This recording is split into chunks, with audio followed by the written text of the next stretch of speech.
Tones, Michigan Freedom Fund, the front lines of freedom is, I'm imagining, when it comes out tomorrow in the mailboxes of the people who subscribe for that publication and get it free every week, it will refer to elements of the speech. I want to refer to, if I can for just a moment, the op-ed written by Senate Majority Leader Mike Shirkey this morning.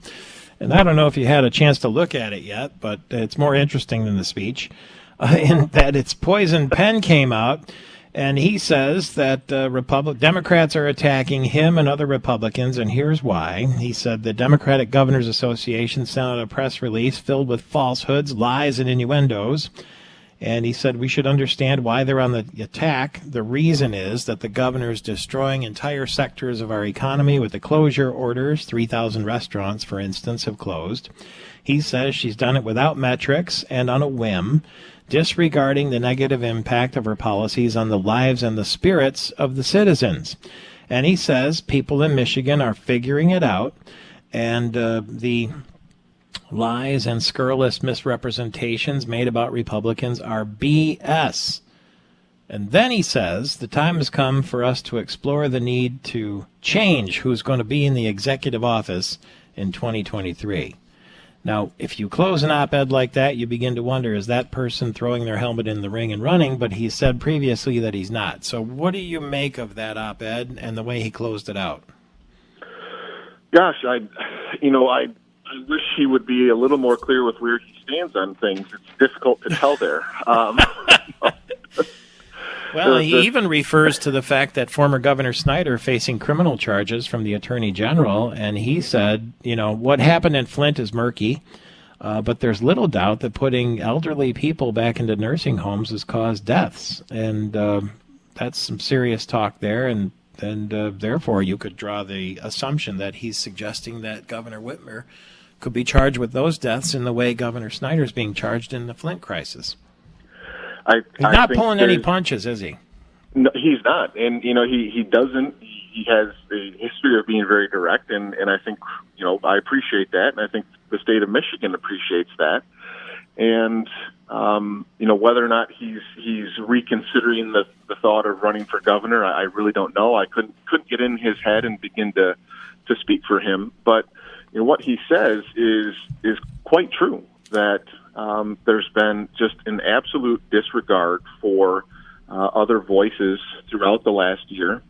And the governor goes on television, gives her speech yesterday, and it's completely devoid of any recognition of that. Lots of buzzwords about bipartisan and working together and pointing out all the different things that the legislature did that she signed, and that's a big show of how bipartisan she is. It's just nonsense. And, I think everybody's entitled to a fresh start, but your actions speak louder than words.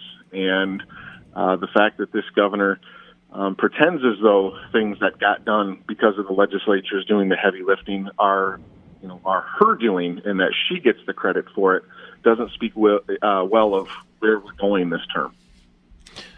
Were there any positive, encouraging notes from your perspective at the Michigan Freedom Fund?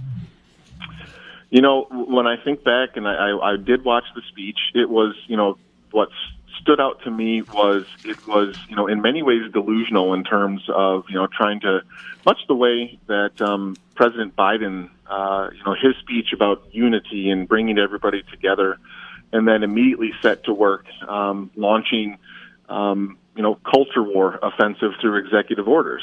And just because you talk about unity and try to, bathe yourself in the glow of it, doesn't make it so. And, unity doesn't mean just agreeing with what I believe in. It means reaching out, seeking other voices, and working together and understanding we've got a Democratic governor and a Republican legislature, both duly elected by the citizens of Michigan, and their voices all deserve to be heard, not just the voice of one executive making decisions that impact everybody and not really dealing with the consequences. Well, speaking of executives, if not Mike Shirkey, then who would surface? Have you heard any names that we don't know about yet as we think about a re-election campaign for the governor or a new candidate?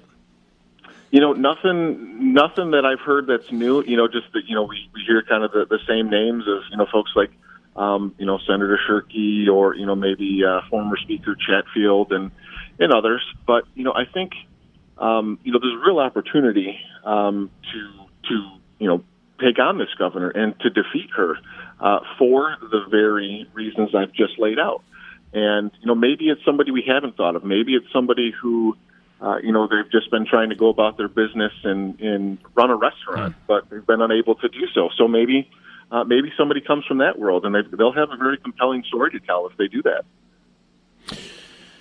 Yeah, I wonder if it needs to be a business person or an outsider, or, I mean, if it's just curious to me by now. Isn't it curious to you that there haven't been any significant names surfaced? It's somewhat, yes, just because of, it seems like we're always ready for the next campaign as soon as the previous one's over. But, there's still time. We tend to forget that it was, just after the first of the year in 2010 when John Cherry shocked everybody and said that he was not going to be running for governor, that he was dropping out. And, so there's plenty of time for things, for the field to take shape. Okay, we will be looking forward to the delivery of the Front Lines of Freedom, and if you don't have it yet, you can register. Just Google Michigan Freedom Fund, and it doesn't cost you a penny.